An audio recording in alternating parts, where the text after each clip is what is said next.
Hello students, कैसे हैं आप सब लोग। उम्मीद करते हैं आप सब लोग बहुत अच्छे होंगे। और हम पढ़ रहे हैं पॉलिटी। सभी कॉम्पिटिटिव एग्जाम्स की दृष्टि से हम लोग बहुत बेहतर तरीके से पॉलिटी को पढ़ने का प्रयास कर रहे हैं। आज का हमारा टॉपिक है संविधान का निर्माण। मैं आपको पढ़ाने के साथ साथ कुछ ऐसी बातें बताता हुआ चलूंगा जो आपके लिए बहुत इंपॉर्टेंट होंगी। देखिए, जब भी हम कोई टॉपिक पढ़ते हैं, सबसे पहली बात मैं करता हूं, जब भी हम कोई सब्जेक्ट पढ़ते हैं तो हमारे पास उस सब्जेक्ट की एक सिनॉप्सिस होनी चाहिए। सिनॉप्सिस का मतलब यह है कि हमारे पास एक रूपरेखा होनी चाहिए। ऐसा नहीं होना चाहिए कि हमने एक बुक ली और हमने बस बुक को पढ़ना शुरू कर दिया। उससे क्या होता है कि हम लोग चीजों को समझ नहीं पाते हैं और बुक पढ़ना हमारे लिए कठिन हो जाता है, क्योंकि हमें यह पता नहीं होता है कि बुक को पढ़ना कैसे है। मैं किसी दिन एक वीडियो इस तरह की बनाऊंगा जिसमें हम आपको बुक पढ़ना सिखाएंगे। ठीक, लेकिन आज की हमारी क्लास पॉलिटी पर चल रही है। हमारा टॉपिक है संविधान का निर्माण। इसी के संबंध में मैं जो चीजें आपको बताऊंगा वही बुक्स पर लागू होती हैं और हर टॉपिक पर वही बातें लागू होती हैं। जैसे हमें संविधान का निर्माण पढ़ना है तो हमारे पास संविधान के निर्माण की एक रूपरेखा होनी चाहिए कि हमें संविधान के निर्माण में कहां से शुरू करना है और कौन कौन सी चीजें पढ़ते हुए हमें कहां तक जाना है। इन सब बातों की जब हम रूपरेखा एक बना लेते हैं तब वो टॉपिक पढ़ना आसान हो जाता है। इसी प्रकार से जब हम एक बुक लेते हैं कोई और उस बुक के पूरी एक रूपरेखा बना लेते हैं कि हमें किस चैप्टर से शुरू करना है और कहां तक चीजों को हमें पढ़ना है, तो हमारे लिए वो चीजें पढ़ना आसान हो जाता है। जैसे इसके संविधान के निर्माण की मैं रूपरेखा आपको बनाकर दिखाता हूं। वैसे तो हर टॉपिक में मैं जो भी टॉपिक आपको पढ़ाऊंगा उसकी एक सिनॉप्सिस हम बनाया करेंगे, फिर हम उसको पढ़ना प्रारंभ किया करेंगे। उससे क्या होता है, कई बार जैसे हम टॉपिक पढ़ा देते हैं, स्टार्ट किया टॉपिक हमने, तो बच्चे के दिल में यह भावना रहती है कि यह टॉपिक कब पूरा होगा। लेकिन जब हम उसकी एक सिनॉप्सिस तैयार कर देते हैं, तो अगर हम जो टॉपिक पढ़ा रहे हैं, जैसे हम मान लीजिए पढ़ा रहे हैं संविधान सभा का गठन, तो अगर उसके पास सिनॉप्सिस है तो बच्चे को पहले से पता होगा कि संविधान सभा के गठन के बाद हम संविधान सभा की कार्यवाहियों के बारे में पढ़ेंगे। जब हम संविधान सभा की कार्यवाहियां पढ़ लेंगे उसके बाद हम कुछ समितियों के बारे में पढ़ेंगे। तो इस प्रकार बच्चा अपने आप को शांत पाता है, उसको पता होता है कि हमें आगे क्या पढ़ना है। इसीलिए रूपरेखा इंपॉर्टेंट हो जाती है। तो संविधान के निर्माण में सबसे पहली बात आती है, संविधान की मांग बहुत समय से चली आ रही थी। जब से स्वतंत्रता संघर्ष शुरू हुआ 1885 में कांग्रेस की स्थापना से, तब से लेकर लगातार यह मांग चली आ रही थी कि भारत में स्वशासन होना चाहिए। स्वशासन का मतलब यह, जैसे भारत में ब्रिटिश सरकार का शासन था, लेकिन भारतीयों ने अब यह मांग करना शुरू कर दी थी कि भारत का शासन भारतीयों के द्वारा चलाया जाना चाहिए। तो इसीलिए लगातार संविधान की मांग और स्वशासन की मांग चली आ रही थी। तो इसके लिए भारत में संविधान निर्माण के लिए क्या क्या प्रयास किए गए, हम सबसे पहले उन बातों को जानने का प्रयास करेंगे। ठीक, तो सबसे पहला हम क्या देखेंगे कि संविधान निर्माण के प्रयास क्या क्या किए गए।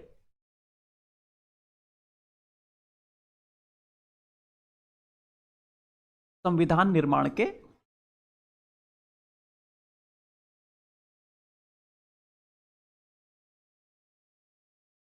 प्रयास क्या क्या किए गए, इन बातों को हम लोग जानने का प्रयास करेंगे।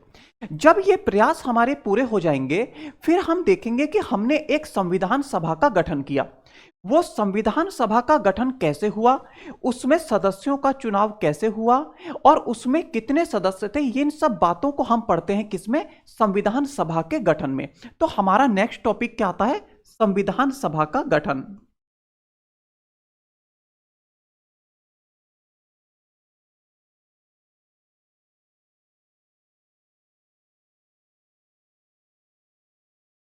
ठीक है, हम पढ़ेंगे संविधान सभा का गठन। जब संविधान सभा का गठन हो जाएगा, उसके बाद विभिन्न विषयों पर बात करने के लिए और विभिन्न विषयों पर प्रस्ताव बनाने के लिए कि भाई संविधान में किन किन चीजों को शामिल किया जाना चाहिए, इसके लिए हम कुछ समितियों का गठन करेंगे। तो संविधान सभा में जो समितियां गठित की गई, हम उन समितियों के बारे में पढ़ेंगे। क्या पढ़ेंगे हम, समितियां। इन समितियों के सबके अपने अपने कार्य थे। क्योंकि देखो, संविधान में कोई एक पॉइंट तो है नहीं, इसमें जनता की सामाजिक स्थिति, उनकी आर्थिक स्थिति, उनकी राजनीतिक स्थिति, सबके बारे में, उनके मौलिक अधिकारों के बारे में, उनकी नागरिकता के बारे में संविधान एक बहुत बड़ा दस्तावेज है। तो केवल एक समिति तो इसको नहीं बना सकती, या एक व्यक्ति तो इसको नहीं बना सकता, तो अलग अलग समिति देकर उनको अलग अलग कार्य सौंप दिए गए कि आप इस विषय पर कार्य करेंगे। फिर उन्होंने अपने अपने विषय पर कार्य करने के बाद फिर इसका एक प्रस्ताव तैयार किया गया। देखिए, यहां पर जब संविधान सभा का गठन हुआ, और हाँ, इससे पहले हम देखेंगे संविधान सभा की कार्यवाहियां। इससे हम पहले देखेंगे हम संविधान सभा की कार्यवाहियां।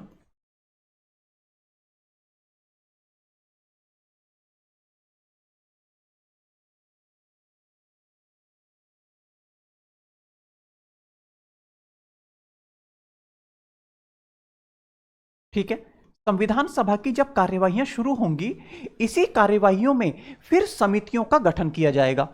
फिर इन समितियों के गठन के बाद,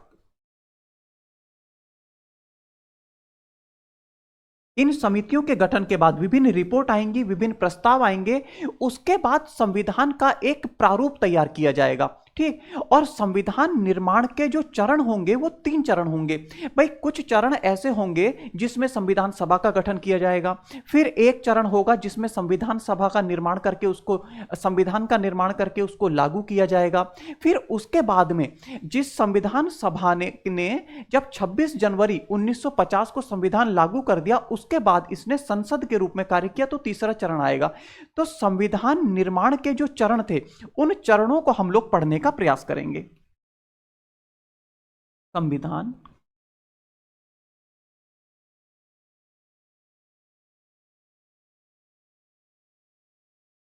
निर्माण के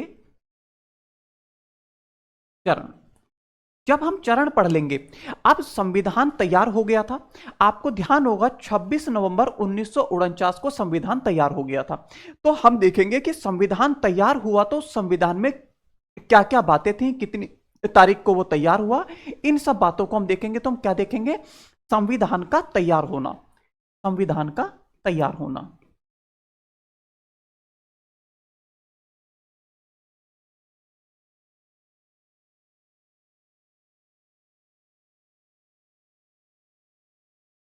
ठीक है, जब संविधान तैयार हो गया तो इसको लागू किया गया 26 जनवरी 1950 को। अब 2 महीने का, भाई जिस संविधान के निर्माण के लिए इतने संघर्ष हुए, जिस स्वतंत्रता के लिए इतने संघर्ष हुए, तो फिर भारतीय राष्ट्रीय कांग्रेस 2 महीने के लिए रुकी क्यों? तो उसको हम देखेंगे संविधान का लागू होना, कि भाई संविधान को लागू कैसे किया गया, 2 वर्ष तक क्यों, 2 माह तक क्यों रुका गया। इन सब बातों को किसमें हम देखेंगे? संविधान के लागू होने में। नेक्स्ट टॉपिक क्या आता है? संविधान का लागू होना।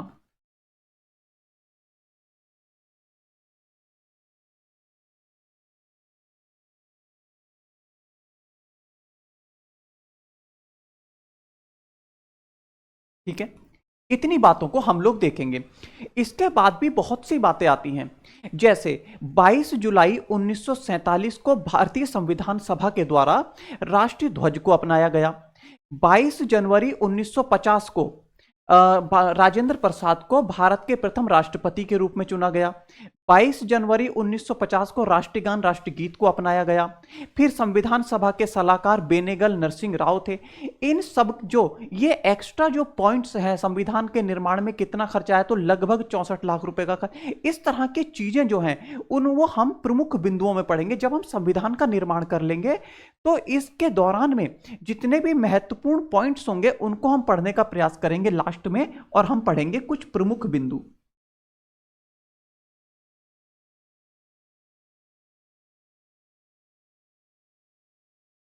ठीक है, इतनी बातों को हम लोग जानने का प्रयास करेंगे। तो हमने क्या देखा कि जब हमें संविधान का निर्माण नामक टॉपिक जब पढ़ना है, तो इस टॉपिक में हमारी रूपरेखा क्या होनी चाहिए और हमें किन किन चीजों को पढ़ना है, उसका ये एक हमने ड्राफ्ट तैयार कर लिया। अब इस तरह से जब आप पढ़ेंगे तो आइए आपको के पढ़ने को भी आसान बनाता है, और जब चीजें आप पढ़ लेंगे तो ये आप उन चीजों को याद रखने को भी आसान बनाता है। अब जैसे आप ये बोर्ड पर अपने फोन में देख रहे होंगे, तो आपके सामने ये इसकी एक इमेज बन जाएगी। आप जब भी पढ़ेंगे इस तरह से एक एक टॉपिक को पढ़ने का प्रयास करेंगे, और जब भी आप एग्जाम में जाएंगे तो ये इमेज आपके सामने वहां बनी हुई रहेगी कि संविधान का निर्माण किया था हमने, तो कौन कौन सी चीजें हमने पढ़ी थी। तो जब भी कोई टॉपिक पढ़ें, चाहे हम ज्योग्राफी पढ़ें, चाहे हम पॉलिटी पढ़ें, चाहे हम हिस्ट्री पढ़ें, तो हमारे पास अपने टॉपिक की एक रूपरेखा होनी चाहिए। थोड़े समय बाद जब मैं हिस्ट्री आपको पढ़ाऊंगा तो हिस्ट्री में भी मैं आपको टॉपिक्स की सिनॉप्सिस बनवाने का सिनॉप्सिस बनाना आपको सिखा दूंगा मैं, और हर टॉपिक की मैं भी आपको सिनॉप्सिस तैयार करवाऊंगा ताकि वो आपके पढ़ने को आसान बना दे, चीजों को याद रखने को आसान बना दे। ठीक है, तो अब हम अपने टॉपिक पर आते हैं कि संविधान के निर्माण में प्रथम प्रयास कब किया गया था, जरा देखेंगे। ठीक है, तो पहली बार सन 1928 में, देखो जिस तरह से लगातार संविधान के निर्माण की मांग चली आ रही थी और भारतीय स्वशासन की मांग चली आ रही थी, ये सारी मांगे अभी कांग्रेस के द्वारा की जा रही हैं। तो इसी समय इंग्लैंड में भारत के एक सचिव थे। भारत सचिव कौन थे? भारत सचिव थे लॉर्ड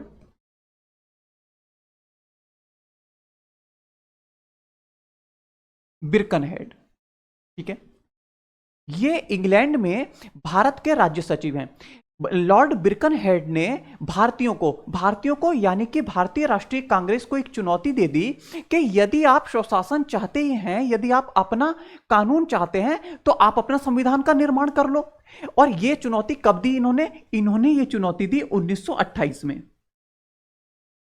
अब इस बात को सुनकर मोतीलाल नेहरू, जो जवाहरलाल नेहरू के पिता हैं, मोतीलाल नेहरू की अध्यक्षता में एक उप समिति का गठन कर दिया गया। कब? 1928 में मोतीलाल नेहरू की अध्यक्षता में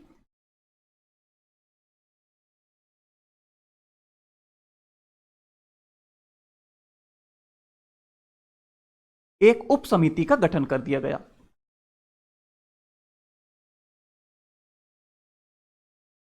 ठीक, और इस उप समिति ने संविधान का एक प्रारूप तैयार कर दिया।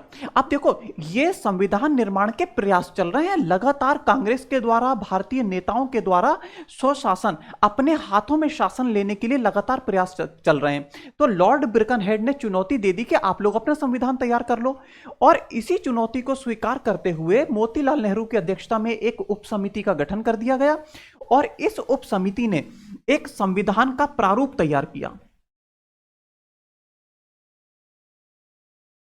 संविधान का एक प्रारूप तैयार कर दिया, और इस संविधान के प्रारूप को जो ये तैयार किया गया, इसी को नेहरू रिपोर्ट कहा गया, क्योंकि मोतीलाल नेहरू लाए थे, इसीलिए इसको क्या कहा गया? नेहरू रिपोर्ट। 1928 में क्या आई? नेहरू रिपोर्ट।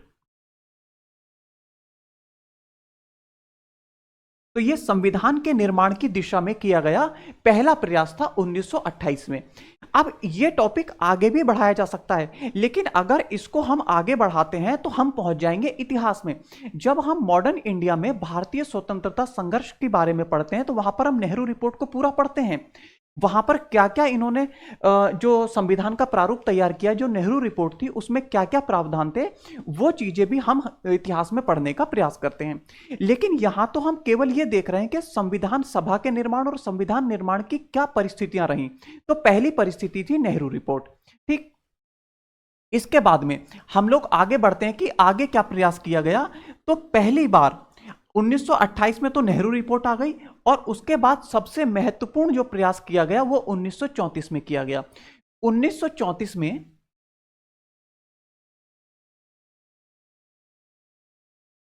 एक नेता है, मार्क्सवादी नेता,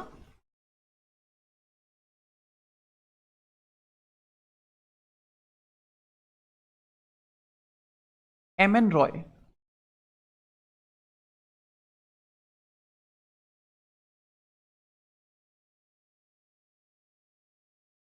नेता हैं एम एन रॉय, इनका पूरा नाम है मानवेंद्र नाथ रॉय।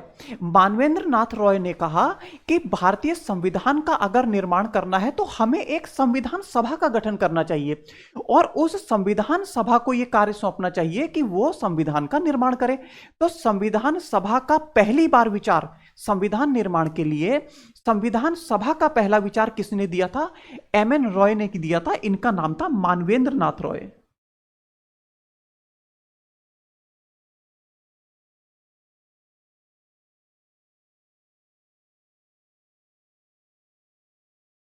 ठीक, मानवेंद्र नाथ रॉय ने, इन्होंने किसका विचार दिया था? संविधान सभा का।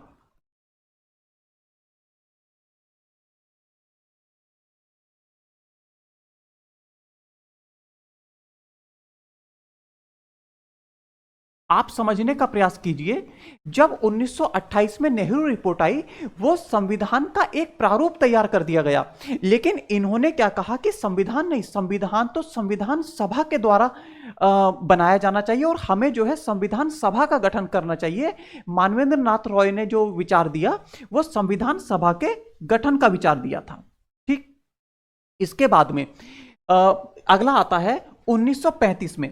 संविधान सभा के निर्माण की जो परिस्थितियां थी उनको हम लोग जानने का प्रयास कर रहे हैं। 1935 में फिर पहली बार भारतीय राष्ट्रीय कांग्रेस ने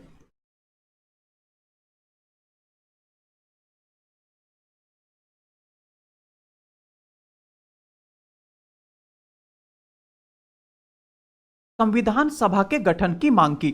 अब इन्होंने संविधान की मांग नहीं करी, इन्होंने संविधान सभा के गठन की मांग करी। किसने? 1935 में भारतीय राष्ट्रीय कांग्रेस ने संविधान सभा के गठन की, संविधान सभा का गठन की, संविधान सभा के गठन की मांग कर दी 1935 में भारतीय राष्ट्रीय कांग्रेस ने। और इसी क्रम में आगे बढ़ते हो, अब देखो लगातार जो मांग किसकी चल रही है, अब संविधान के निर्माण की मांग नहीं चल रही है, अब मांग चल रही है कि संविधान सभा का गठन हो जाए तो उस संविधान सभा के द्वारा संविधान का निर्माण किया जाए। तो 1935 में भारतीय राष्ट्रीय कांग्रेस ने मांग कर दी और 1938 में इसी क्रम में आगे बढ़ते हुए 1938 में पंडित जवाहरलाल नेहरू ने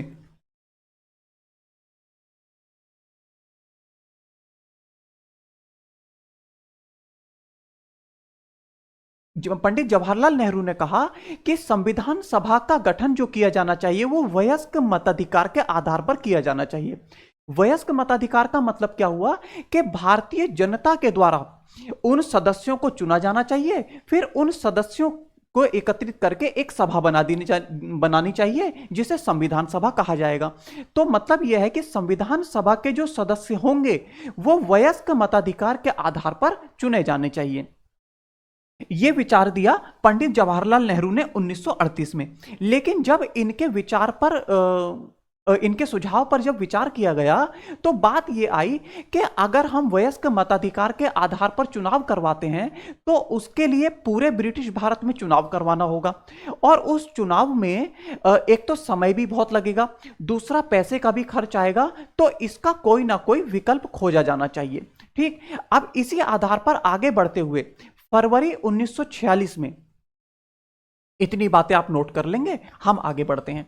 अभी देखो संविधान सभा का निर्माण नहीं हुआ है, अभी संविधान सभा के निर्माण का प्रयास चल रहा है। तो इतने प्रयास किए गए थे संविधान सभा के निर्माण के लिए। 1946 के समय में ब्रिटिश में एक प्रधानमंत्री हैं,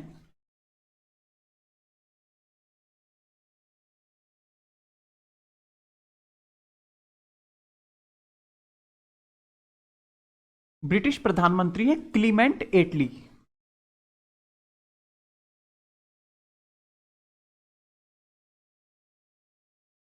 ब्रिटिश प्रधानमंत्री है क्लीमेंट एटली। क्लीमेंट एटली ने फरवरी 1946 में, कब? फरवरी 1946 में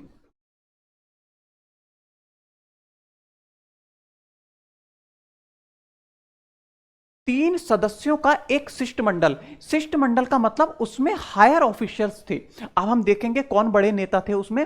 3 सदस्यों का एक शिष्टमंडल उन्होंने भारत भेजा कि देखो भारत में सत्ता हस्तांतरण किया जा सकता है या नहीं। इस बात पर विचार करने के लिए 3 सदस्यों का एक शिष्टमंडल भारत भेजा।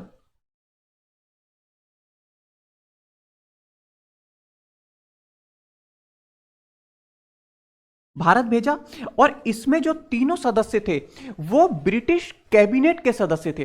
तो उच्च पदाधिकारी हुए, ब्रिटिश कैबिनेट के सदस्य थे, और ब्रिटिश कैबिनेट के सदस्य होने के कारण इन 3 सदस्यों का जो शिष्टमंडल भारत आया उसको कैबिनेट मिशन कहा गया। क्यों कहा गया? क्योंकि ये जो तीनों सदस्य थे ये ब्रिटिश कैबिनेट के सदस्य थे, तो इसी को क्या कहा गया? Cabinet mission.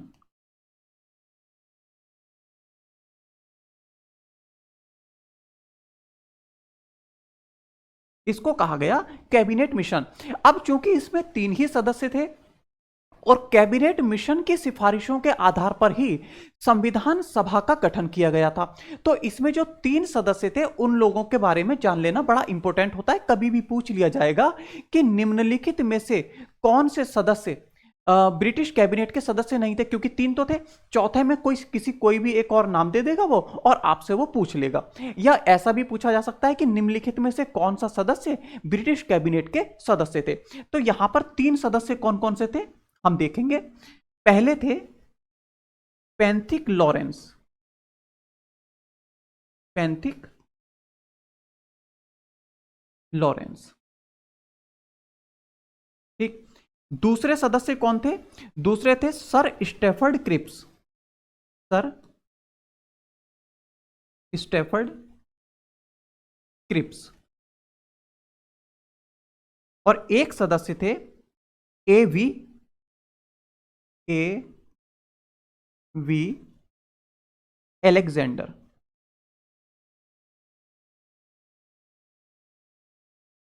ठीक है, इस प्रकार से कैबिनेट मिशन, जो कैबिनेट मिशन भारत आया, 3 सदस्यों का जो शिष्टमंडल भारत आया, ये तीनों सदस्य ब्रिटिश कैबिनेट के सदस्य थे, इसीलिए इसको कैबिनेट मिशन कहा गया। और तीनों सदस्य कौन कौन से थे? एक थे पैंथिक लॉरेंस, और ये जो पैंथिक लॉरेंस थे ये ब्रिटिश में भारत सचिव थे। क्या थे ये? भारत के सचिव। ये थे भारत सचिव। और सर स्टेफर्ड क्रिप्स दूसरे सदस्य थे, और एवी एलेक्जेंडर तीसरे सदस्य थे। इस प्रकार से कैबिनेट मिशन भारत आया।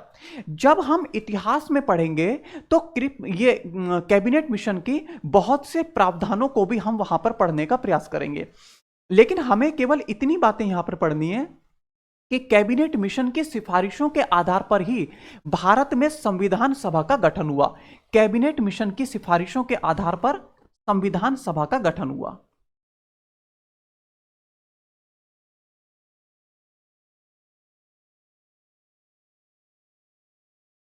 ठीक है, संविधान सभा का गठन किसकी सिफारिशों के आधार पर हुआ था? तो कैबिनेट मिशन की सिफारिशों के आधार पर हुआ था। कैबिनेट मिशन के क्या क्या प्रावधान थे, यह बात हम मॉडर्न इंडिया में पढ़ने का प्रयास करते हैं। मान लो कि अगर हम यहां पर आपको नेहरू रिपोर्ट के बारे में, आपको कैबिनेट मिशन के बारे में पढ़ाने लगे तो हम अपने टॉपिक से भटक जाएंगे, क्योंकि हमारा टॉपिक तो है संविधान का निर्माण, और हम पढ़ाने लगे उसके प्रावधान तो हम हिस्ट्री में पहुंच जाएंगे। तो जो चीजें जहां की हैं वहीं पर पढ़ी जाए तो बेहतर होती हैं। ठीक है, हम आगे बढ़ जाएं। अब इस यहां से संविधान सभा का गठन हो गया। अब हम देखेंगे कि संविधान सभा का गठन किस प्रकार से हुआ था, जरा देखने का प्रयास करेंगे। अब तक हमने क्या पढ़ा? संविधान सभा के संविधान निर्माण के लिए जो प्रयास किए गए थे। अब हम पढ़ेंगे संविधान सभा का गठन।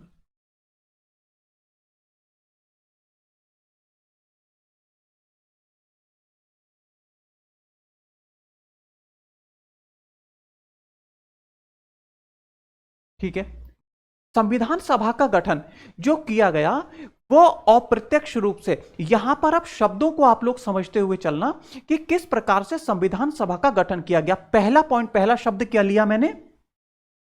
पहला शब्द लिया मैंने अप्रत्यक्ष। क्यों? क्योंकि मैंने आपको बताया, जब जवाहरलाल नेहरू ने कहा कि वयस्क मताधिकार के आधार पर संविधान सभा का गठन होना चाहिए, उनके अगर विचार को स्वीकार कर लिया जाता और वयस्क मताधिकार के आधार पर चुनाव किया जाता तो उसको कहते प्रत्यक्ष चुनाव। क्यों? क्योंकि जनता उसमें मत देती और चुने हुए सदस्यों से संविधान सभा का निर्माण किया जाता।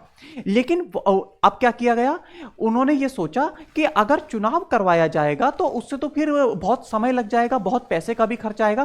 तो उन्होंने एक विकल्प निकाला संविधान सभा के गठन का। वो विकल्प क्या था? अप्रत्यक्ष रूप से और आनुपातिक प्रतिनिधित्व प्रणाली। आनुपातिक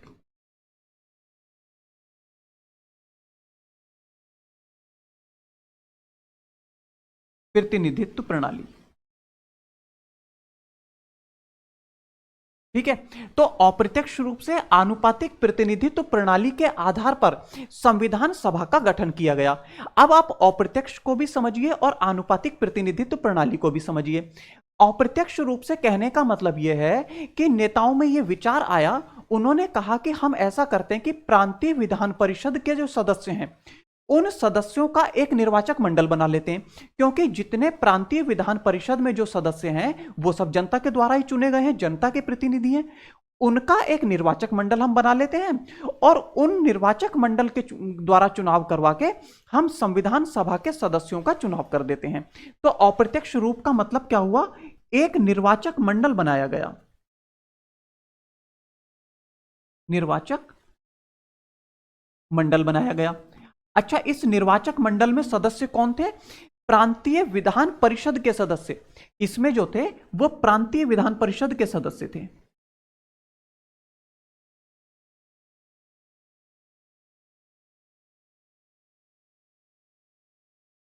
ठीक है, प्रांतीय विधान परिषद के सदस्यों के द्वारा एक निर्वाचक मंडल बनाया गया और ये जो निर्वाचक मंडल बना, इनसे कहा गया कि आप लोग संविधान सभा के सदस्यों का चुनाव कर दीजिए।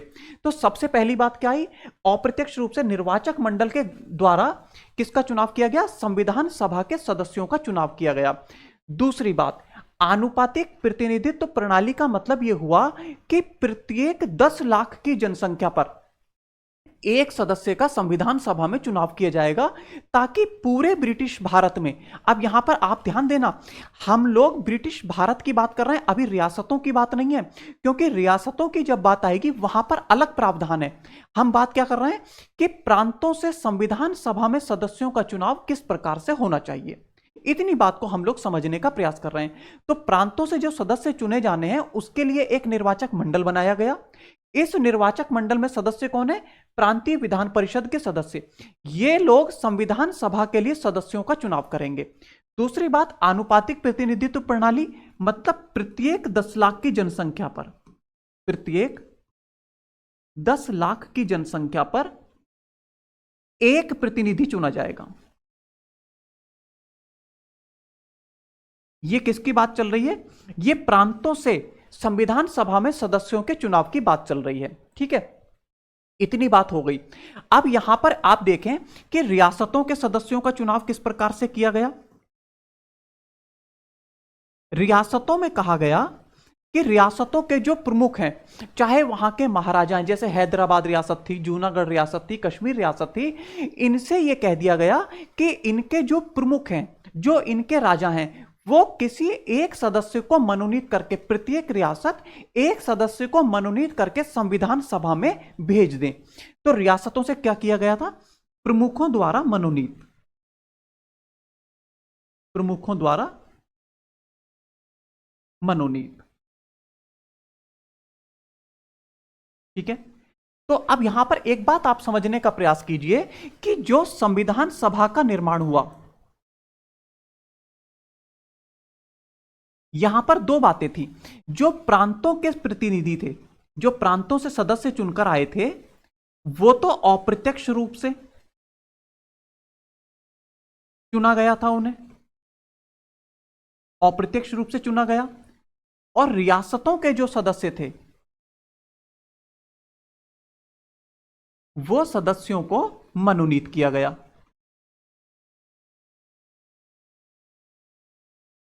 ठीक है। अब यहां पर क्या हुआ कि जो संविधान निर्माण के लिए जिस संविधान सभा का गठन किया गया था वो आंशिक रूप से तो निर्वाचित थी। निर्वाचित कैसे, मतलब प्रांतों से जो सदस्य आए वो एक निर्वाचक मंडल के द्वारा उनको चुना गया था। तो आंशिक रूप से तो निर्वाचित सदस्य थे और आंशिक रूप से मनोनीत थे। क्यों? क्योंकि रियासतों के जो सदस्य थे उनको उनके प्रमुखों द्वारा मनोनीत किया गया था। इतनी बात आप समझ पाए होंगे। तो अब संविधान सभा का गठन हुआ। अच्छा, संविधान सभा में कितने सदस्य थे? तो संविधान सभा में टोटल जो कुल सदस्य होने थे वो 389 389 सदस्य होने थे। अब 389 सदस्यों में से 296 सीटें तो थी प्रांतों की, यानी कि हम कहें ब्रिटिश भारत की, ब्रिटिश भारत की। और इसके अलावा जो 94 और 95 जो सीटें थी, 93 सीटें बचेंगी। 93 जो सीटें थी वो थी रियासतों की। ठीक है। तो 389 सीटों में से 296 सदस्य तो कहां से आने थे? ब्रिटिश भारत से अप्रत्यक्ष चुनाव के द्वारा आने थे। और 93 सदस्य जो हैं वो रियासतों द्वारा मनोनीत होकर आने थे। तो इतनी बात हमने समझी कि संविधान सभा का गठन किस प्रकार से किया गया था। संविधान सभा का गठन अप्रत्यक्ष रूप से आनुपातिक प्रतिनिधित्व प्रणाली के द्वारा किया गया। प्रत्येक 10 लाख की जनसंख्या पर एक सदस्य को चुना जाना था। प्रांतों को कितनी सीटें दे दी गई? 296। और 93 जो सीट्स थीं वो सीट्स रियासतों से थीं जिनको प्रमुखों द्वारा मनोनीत किया जाना था। इस प्रकार संविधान सभा का गठन हो गया। अच्छा, संविधान सभा का गठन किसके? निर्वाचक मंडल के द्वारा किया गया। इस मंडल में 3 वर्ग के सदस्य थे। कितने वर्गों के? 3 वर्ग के। एक मुस्लिम, एक सिख, और इनके अतिरिक्त जितने भी बचे वो अगले ग्रुप में थे जिनको हिंदू कहा गया। ठीक है। इस प्रकार से 3 वर्ग में निर्वाचक मंडल में 3 वर्गों को शामिल किया गया, एक मुस्लिम, एक सिख और बाकी के जितने भी हिंदू थे, जितने भी रिमेनिंग बचे उनको हिंदू कहा गया। इस प्रकार से संविधान सभा का गठन कर दिया गया। जब संविधान सभा का गठन हो गया अब संविधान निर्माण की कार्यवाही शुरू होगी। तो हम नेक्स्ट हमारा जो टॉपिक आता है, जो मैंने आपको सिनोप्सिस बनवाई थी, उसमें नेक्स्ट टॉपिक था संविधान सभा की कार्यवाहियां। ठीक, इतनी बातें आप बड़े आसानी से समझ पाए होंगे। और ये जितनी चीजें भी मैं आपको पढ़ा रहा हूं रिवाइज करने के लिए इसकी पीडीएफ आपको अवेलेबल होगी जब हम पूरा चैप्टर कराने के बाद और इसके क्वेश्चंस जब हम करवा देंगे आपको, उसके बाद में पीडीएफ आपको हमारे टेलीग्राम चैनल नीलमणि एजुकेशन पर मिल जाएगी। फिर भी आपको कोई समस्या होती है इस नंबर पर व्हाट्सएप मैसेज करके आप पीडीएफ हमसे ले सकते हैं चैप्टर की। चैप्टर पूरा होने के बाद क्वेश्चन भी उसमें शामिल कर देंगे और वो आपको हम प्रोवाइड करवा देंगे। तो अब हम क्या देखेंगे? संविधान की कार्यवाहियां।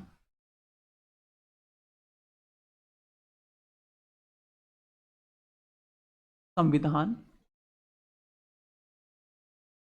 सभा की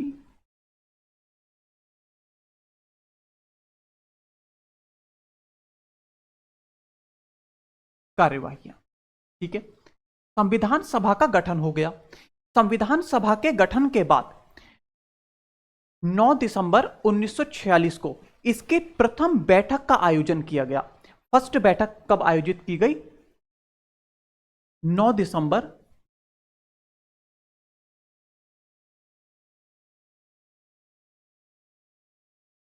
1946 को इसकी प्रथम बैठक आयोजित की गई। और फर्स्ट बैठक में इनके संविधान सभा के सबसे वरिष्ठ सदस्य थे डॉक्टर सच्चिदानंद सिन्हा। उन सच्चिदानंद सिन्हा को अस्थायी अध्यक्ष का मतलब अभी हम ऐसा चुनाव कर रहे थे कि कोई जैसे प्रोटेम स्पीकर बनाए जाते हैं। जब हम आपको पढ़ाएंगे लोकसभा संसद के बारे में जब आप पढ़ाएंगे, वहां पर प्रोटेम स्पीकर आपको पढ़ाएंगे कि जब तक अध्यक्ष का चुनाव, लोकसभा अध्यक्ष का चुनाव नहीं हो जाता है, तब तक के लिए एक प्रोटेम स्पीकर, एक अस्थायी अध्यक्ष का चुनाव कर लिया जाता है। और जब लोकसभा की बैठक होती है उस समय वो अध्यक्षता करते हैं। ठीक है, इसी प्रकार से जब संविधान सभा का गठन हो गया तो उसमें अगर चुनाव होना है, जैसे संविधान सभा बैठी है, तो अगर मेन चेयर अध्यक्ष के पद पर अगर कोई नहीं है तो फिर भाई चुनाव कैसे होगा अध्यक्ष का। इसके लिए संविधान सभा के अस्थायी अध्यक्ष, प्रोटेम स्पीकर चुन लिए गए थे। डॉक्टर सच्चिदानंद सिन्हा को किस आधार पर चुना गया था? वो सबसे वरिष्ठ सदस्य थे संविधान सभा में, सबसे वरिष्ठ सदस्य थे, इसीलिए उनको अस्थायी अध्यक्ष के रूप में चुना गया था। डॉक्टर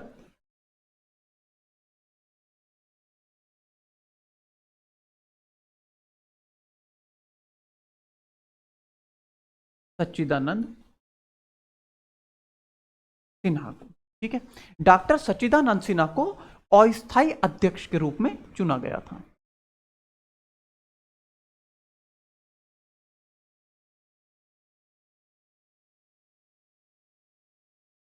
ठीक है, इसके बाद जब इनको अस्थायी अध्यक्ष चुन लिया गया, इसके बाद 11 दिसंबर 1946 को, कब 11 मतलब 2 दिनों के बाद, 2 दिनों के बाद मैं इसलिए याद दिला रहा हूं कि अगर मान लो आपको 9 दिसंबर की बात याद रह गई तो हो सकता है आपको मेरी बात याद रह जाए, सर ने कहा था 2 दिनों बाद। अगर डेट आपको याद भी ना रहे, 2 दिन याद रहेगा तो आप कह देंगे हाँ 11 दिसंबर की तारीख थी। तो 11 दिसंबर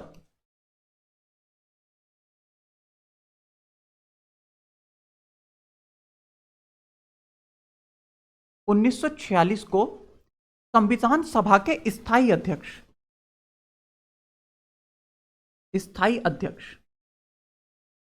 के रूप में चुन लिया गया था डॉक्टर राजेंद्र प्रसाद को।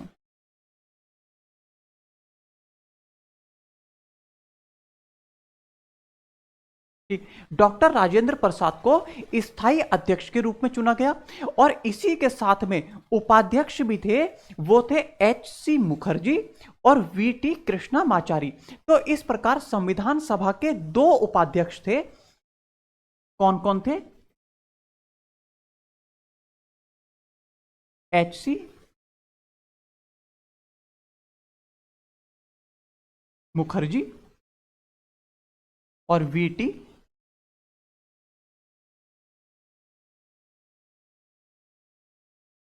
कृष्णामाचारी। ठीक, वीटी कृष्णामाचारी।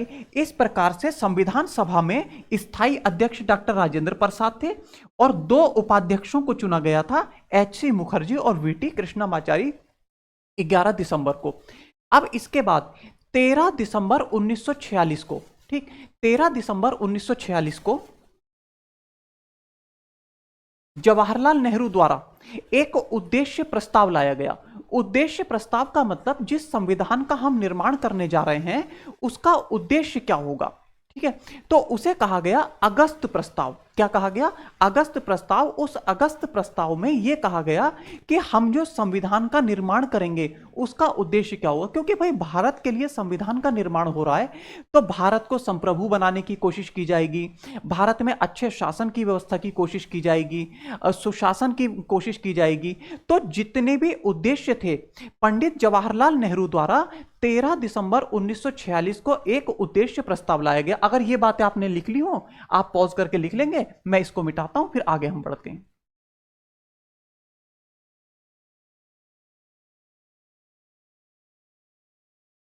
ठीक है, देखिए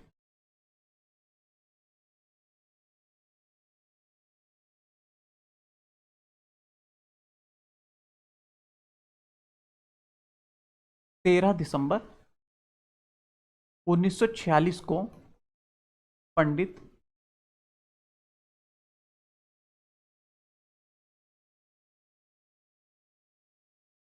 जवाहरलाल नेहरू द्वारा एक उद्देश्य प्रस्ताव लाया गया।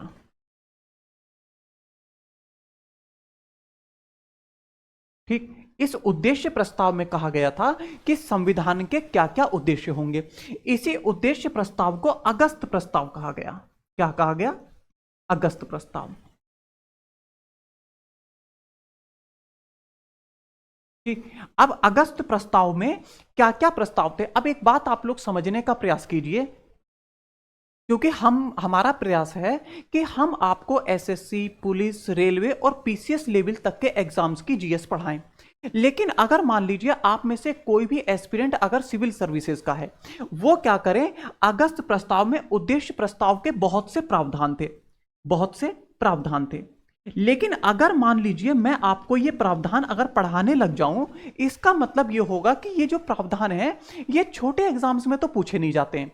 वहां पर केवल यही पूछा जाता है कि उद्देश्य प्रस्ताव किसके द्वारा लाया गया था, उद्देश्य प्रस्ताव कब लाया गया था, उद्देश्य प्रस्ताव को कब स्वीकार किया गया, इतनी बातें उसमें होती हैं, इतनी बातें उसमें होती हैं छोटे एग्जाम्स में। तो इसीलिए मैं आपको उद्देश्य प्रस्ताव में क्या क्या प्रावधान थे वो आपको नहीं पढ़ा रहा हूं। अगर सिविल सर्विसेज की क्लासेस जब भी हम लेंगे, वहां पर हम चीजों को डिटेल में पढ़ाने का और भी प्रयास करेंगे।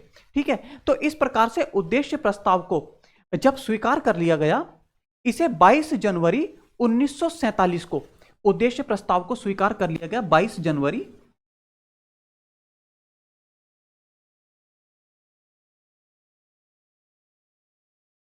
1947 को इसको स्वीकार कर लिया गया।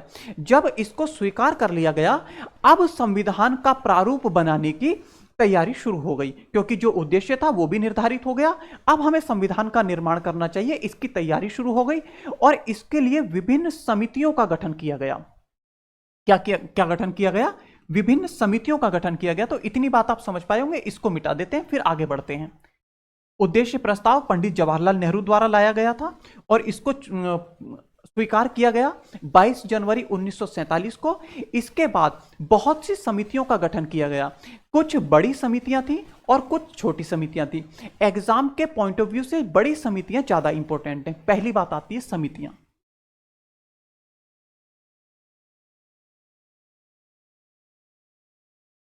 ठीक है, समितियां कितनी थी जरा समझेंगे। पहली समिति थी संघ शक्ति समिति।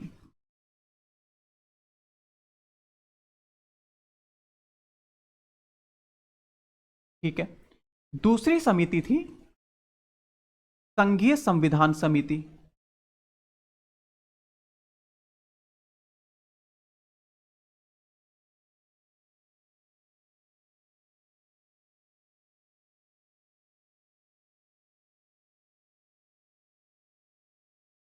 और एक और समिति थी राज्यों के लिए समिति।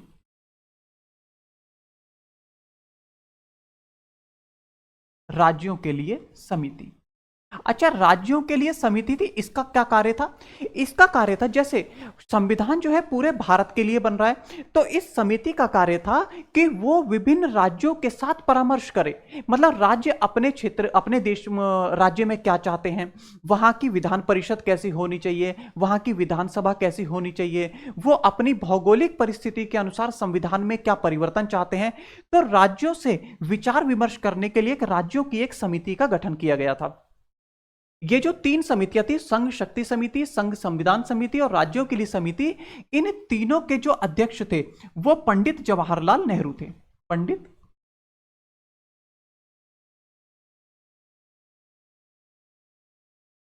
जवाहरलाल नेहरू थे। ठीक है, इसीलिए पहले मैंने आपको तीनों समितियां बता दी और तीनों समिति के एक ही अध्यक्ष थे, इसलिए मैंने आपको बता दिया कि इनके अध्यक्ष जो हैं वो पंडित जवाहरलाल नेहरू थे।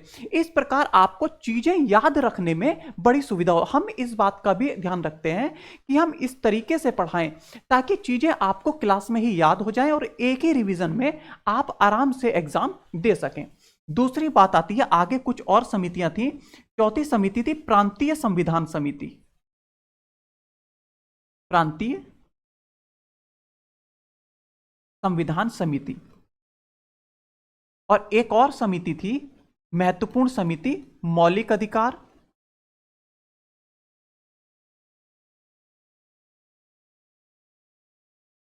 अल्पसंख्यक,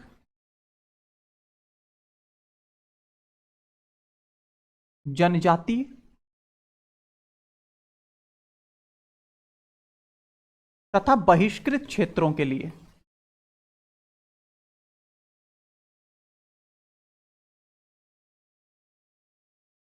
बहिष्कृत क्षेत्रों के लिए समिति।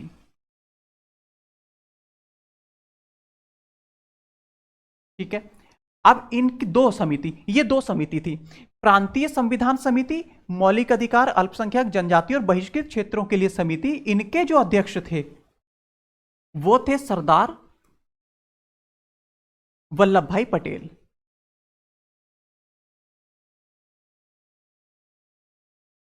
ठीक है, अब देखो ये जो मैं समितियां आपको बता रहा हूं, इस समितियों से कई बार सवाल पूछे जाते हैं, आगे भी सवाल पूछे जाने की संभावना है, इसीलिए मैं इन समितियों को आपको डिटेल में पढ़ा रहा हूं। इसके बाद में जो प्रारूप समिति आएगी, उस प्रारूप समिति में कौन कौन सदस्य थे, कौन कौन अध्यक्ष थे, उसको और भी हम डिटेल में पढ़ाएंगे, क्योंकि प्रारूप समिति ही सबसे महत्वपूर्ण समिति थी जिसने संविधान का प्रारूप तैयार किया था। अब दो समितियां और हैं जिनके बारे में आपको बताने का प्रयास करूंगा, ये आप अपने नोट्स में नोट कर लेंगे, जरा देखिए।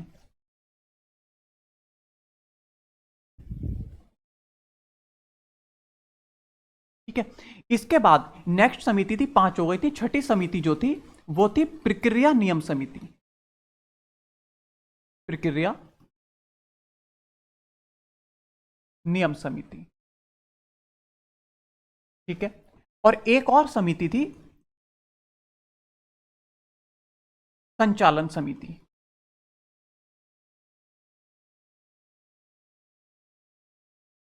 ठीक है, इन दोनों समिति के जो अध्यक्ष थे वो थे डॉक्टर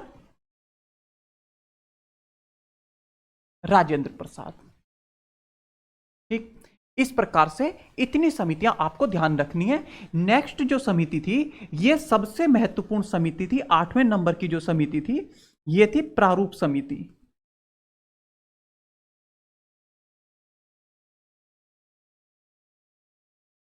प्रारूप समिति के अध्यक्ष थे डॉक्टर भीमराव अंबेडकर।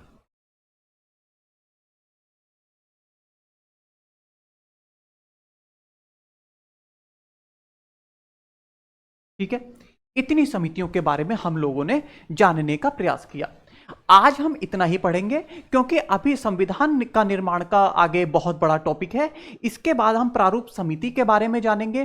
प्रारूप समिति के बाद जानने के बाद फिर जब इसका प्रारूप तैयार हुआ तो प्रथम प्रारूप जो इसका बना वो जनवरी 1947 में जनवरी 1948 में लाया गया।